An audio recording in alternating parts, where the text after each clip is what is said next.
So how are you doing? How's your day been? Doing good. Trained hard this morning. Sparred super hard. I've had to drain my ear twice today. So just a typical day, man. Fun stuff.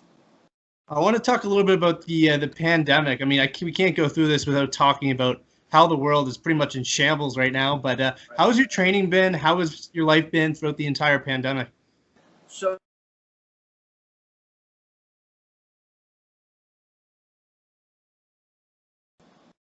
and I did where I was in Tennessee. It wasn't that bad. Well, we moved and then like a week later, it got super crazy here. So the gym shut down for a couple weeks, and then they started letting in select pros, who are in major shows or have contracts or something like that.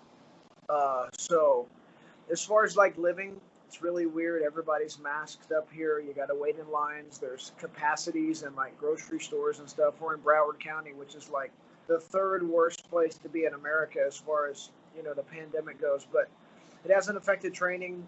I've still been an American top team every day, twice a day. Um, you know, there's a little less bodies in the gym. Just people have families, and some guys, if you're not in a major show or you don't have a contract or something, you can't be in the gym right now. But I mean, as far as everything goes, I really don't have anything to complain about. I know some people have had it rough, but we've been okay. Yeah, I'm up in Canada, so we're on the East Coast, which is I think the safest place in North America, but we're not allowed leaving. So I mean, there's pros and cons to both. You can't You really. guys are probably more level-headed there, and like obey the rules and are responsible, and everybody down here is partying, going to the beach, and just being reckless, and so yeah. Yeah, there's that. I mean, we get fined and stuff at first. So like if you were out at times and they'd fine you. If you weren't wearing a mask, they'd fine you. So it's I Right, don't know. They're forcing it down our throats here. So whether we like it or not, we have to obey by it. But yeah, I mean, training is limited. I haven't been able to get back to jiu-jitsu in a while. Obviously, I don't fight or anything, but I yeah. haven't done jiu-jitsu in a little while. So it sucks here. But man, it's good to hear that you're back in gym training. Overall, man, how are you feeling? How's the weight? I'm speaking for myself. I bloated up. I put on extra pounds with the pandemic. No, I feel really good. I'm sitting at like 165. Could make weight. I can make weight in a week if I needed to. We're trying to get booked. Like no injuries or anything like that. I've been able to stay active. Um, Obviously, with the way this is going, making the move out here, I'm completely on sponsor money. Back home, I was teaching martial arts, 40 plus hours a week, and then I would train at the gym that I was a coach at in between and stuff.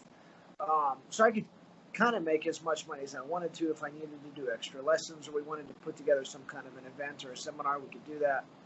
Here, I'm completely on sponsor money, so it's not like there's a bunch of extra money to go out to eat and get fat, anyways. So, you know, there's pros and cons to everything. I just try to look at it as a good thing instead of complaining about not having money. Hey, at least I can't get too out of shape. So, you know, How important has that move to a bigger camp been? And have you noticed it since you've started training down there? it's uh, it's like essential. And everybody's got the same story here. There's a couple of homegrown guys, but most everybody, um, just about whether my weight class or bigger or smaller, they were the hero of their hometown. They're the best guy in their gym, the best guy in their region, and then they got signed with UFC or Bellator or One or a contender series match or something like that, and they decided, I need to be somewhere where I'm not the best guy in the room every day, but I need to be getting beat up. We've all got the same story. That's why we're here, and you know, it's it's been really helpful because it's you just you get to spend some time on the bottom or in losing positions or sometimes you go rounds where you get beat up pretty good. We've got guys that are fighting for world titles in here every day. So it's and even just the atmosphere. Back home there's like 150,000 people in my city, and just about everybody knows me. I can't go to the mall or pump gas or go get groceries or whatever without somebody saying hi or wanting a picture or whatever. But here, in Coconut Creek, nobody knows me. I walk into the gym back home and I get a standing ovation. Here, just one of the guys. In fact, I'm at the bottom of the totem pole. You got guys that are fighting for world titles. You got Jorge Masvidal and guys like that. I'm still working my way up. So it's really good. It's allowed me to shrink my head a little bit and just go back to kind of getting beat up again, which is what I need, because no matter who they match me up with next, they're not going to be the guys I'm training with. It's going to seem like an easy day. As crazy as that is, in the UFC against the toughest people in the world, I just know the rounds I put in with training. Everybody I went with this morning was either a world champion or already signed with UFC. So, I mean, it's been important for sure.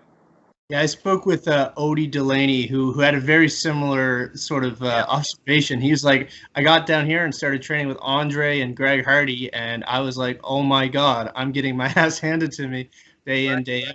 It is important that you seek that higher level competition. It's humbling, and it's hard to progress if the guys you're learning from aren't quite at the level you need. No doubt. I want to talk a little bit about your debut. Obviously, we can't go without talking about your debut performance. I watched I guess the announcement of you getting the fight on Fight Bananas, and man, the emotion was there. I could see that you wanted it so bad. I'm sure the fight didn't go the way you wanted to, but what sorts of lessons can you learn from that fight that you can apply to your next fight? So, even the phone call, there's a lot of stuff going on behind the scenes that you just can't know. I know I'm being recorded. Because we're doing a podcast, it was a surprise. Yeah. So now that I know we're being recorded, I have to act excited. But what people don't know is I'd been on the couch for 6 weeks with some bulging disc issues. Wasn't able to train. It had been over a month since I had done anything athletic. And me and my chiropractor back home just decided, we were going to wait till the beginning of the year. And then we would start training again in 2020. But I was coming off of 2 good knockouts. My back was really pretty bad. It was affecting me at work. I was really limited in what I was able to teach and all that. So I just hadn't trained, And then when I got the text the day before that surprise phone call on Fight Bananas, of course I said yes, and I lied. And I said, of course I'm in shape and whatever, because that may have been the only opportunity, you're ever going to get. You just never know. So you're acting excited and all that, but I know, crap, of course this would happen. I've got 9 days. I'm not in shape. The weight cut's going to suck. My back is so tight, I can't really even do much to get ready. It's basically just starve yourself and then go do your best. And so we all talked about it backstage before the fight, like, hey, we got about 60 to 90 seconds of good gas.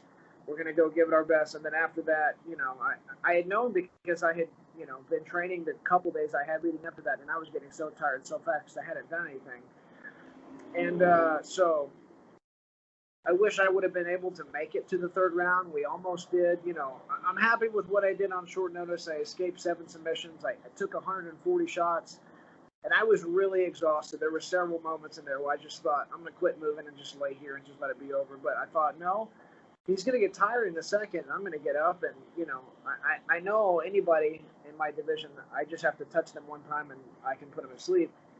We just didn't get that opportunity. That was, without a doubt, the shortest notice fight I've had, the worst preparation and the worst performance, on the biggest stage. So all the cards were stacked against me. But there's a lot of people with that story. So there's been a lot of people that, call me out and whatever, but that's not representative at all of who I am as a fighter, particularly not now. But so yeah, it was a bad debut, but it's just going to make the story that much cooler when I get a big win the next fight. And so, Sean Shelby told me he appreciated me taking it, and and the guy that beat me, he hasn't lost in the UFC since. So he's fighting soon again. He's a good fighter, so it is what it is.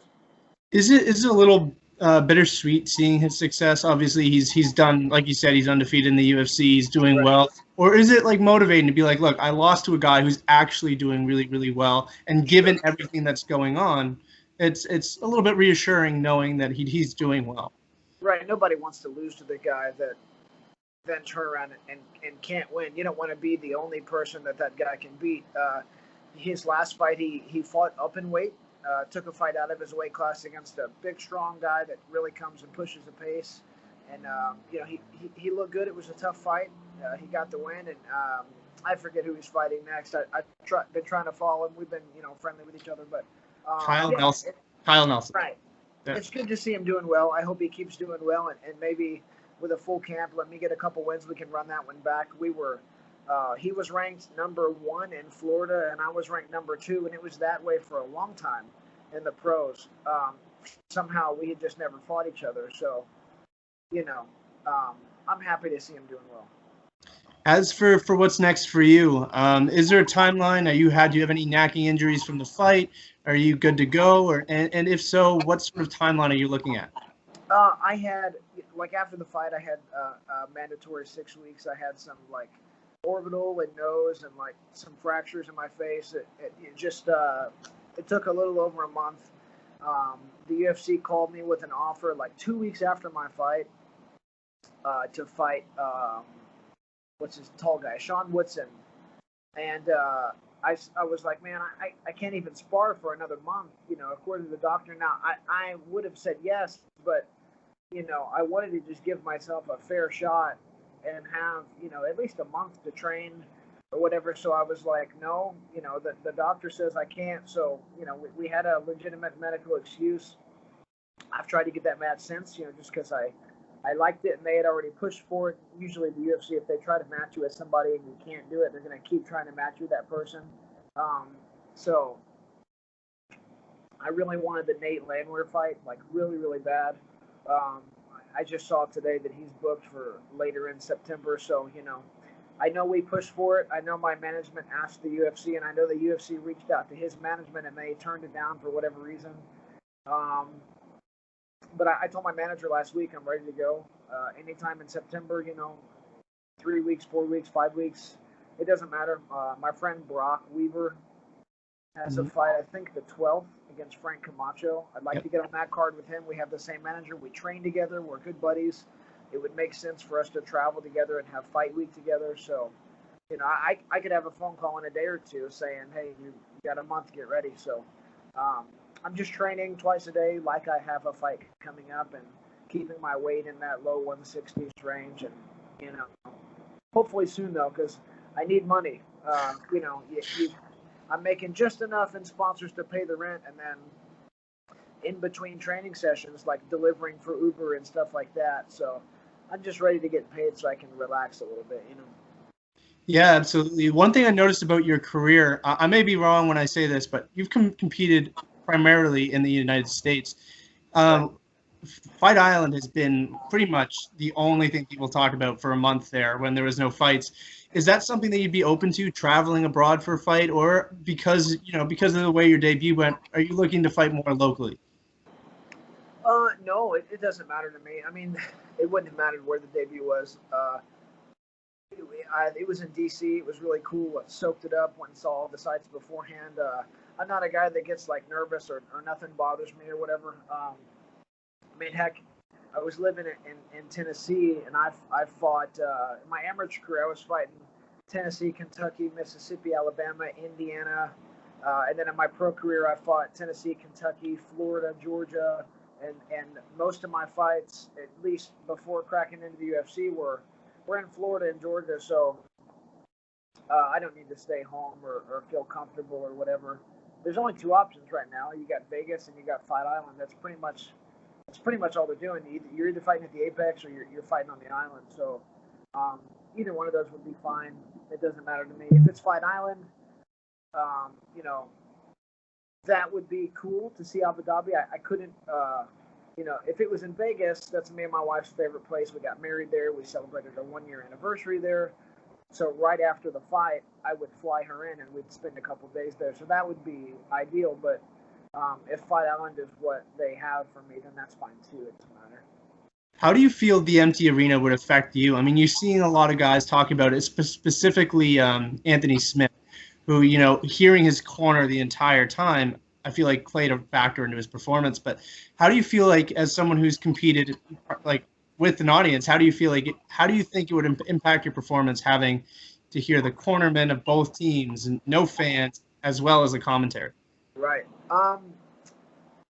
There's pros and cons to everything. Some people, they like it. For me, I thrive off the crowd, the big walkout, the smoke, the loud music, the lasers, and all the, and I like just the more pressure's on me, the better I've always felt like I do. But one problem I've had traditionally is not being able to hear my corner over the crowd. So where I would miss the energy of the crowd and I wouldn't feel the pressure because it would kind of feel like another day in practice with it being so quiet.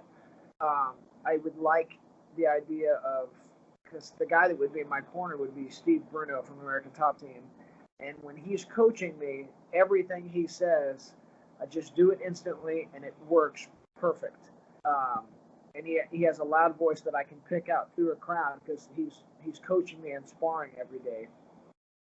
So I think it would work in my favor, and I definitely want to fight during the pandemic before the crowds come out, because I want a chance to, for the first time in a long time since fighting amateur, to hear a coach's voice. I've always had trouble picking that out, and I think it'd be cool to hear what his corner's saying too. So it's a free giveaway. You know what to do before he does it because you heard him coach it. So I think it would help me. I would miss the crowd and I miss the energy. That was a struggle I had on Contender Series. I was really open about that it was hard for me to get hyped up just because it was so quiet. I can hear people having conversations in the crowd during the fight. It was weird. But, I definitely want to fight with no crowd so that I can say I did it, sure. Big fight this weekend with no crowd, which is really unusual. They're having, in my opinion, the biggest heavyweight fight of all time in front of an empty arena. What's your thoughts on that fight? Who do you think has it? I really like Daniel Cormier. His only losses have been title fight losses. I think he's done some cool stuff. UFC just posted a thing the other day of like all of Stipe's wins, and it changed my opinion of him. I didn't think he was as good as everybody said he was, but then looking at all the people he's beat and going back and watching some of his fights again, he's a lot better fighter than I realized. I want DC to win. That fight can go any direction. The first fight was close right up until Daniel caught him. And the second fight was back and forth until Stipe found those body shots. Daniel's made it really open that he's going to wrestle. So, maybe that's a lie to get Stipe into watching for the takedown so his boxing works better. Or maybe he's really going to go out there and do it. I think DC has more tools, and I think Stipe's a little bit of a slow starter. So if Daniel's going to get it done with a finish, it needs to be in the first 2 rounds. I'm pulling for DC though. I'll ask you a couple more questions, and then I'll let you go. The little platform I built before starting this podcast, I built it by making up matchups. So after every fight, I'd be like, so and so who lost should fight so and so. Is there anybody in the UFC who you one day, regardless of their current status, whether they're a contender, champion, or even a former fighter, is there anybody that you wish that one day you could test your skills against? Well, the way you phrased it, test my skills. You always want to test your skills against everybody. I would really like. There's probably everybody's answer, but I want to fight Conor McGregor.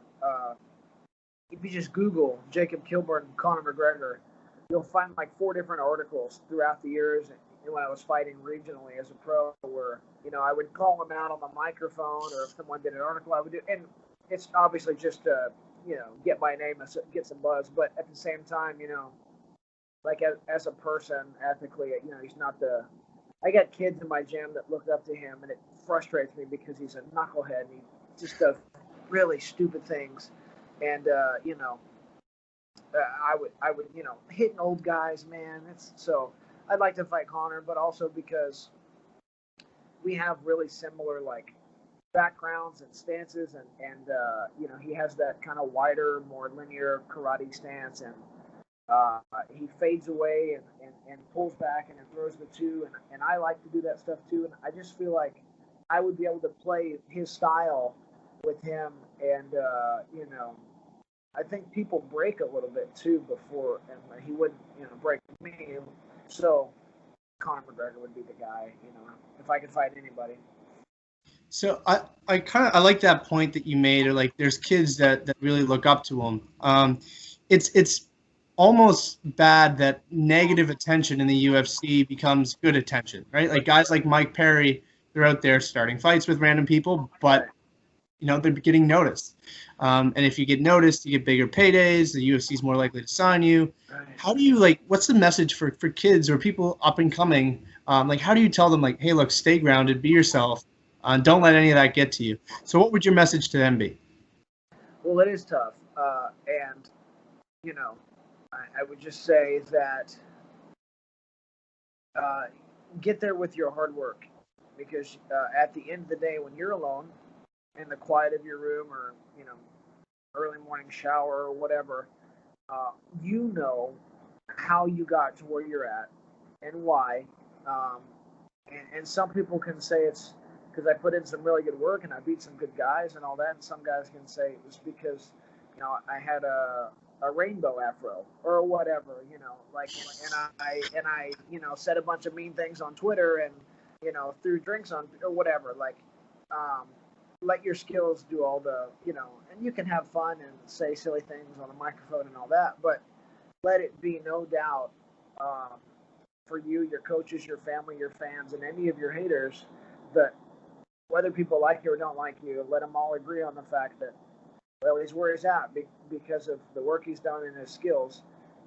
That's the way you want to do it, because that's the lasting legacy. The greatest boxers or MMA fighters of all time, regardless of their personalities, will always be recognized because of their performances.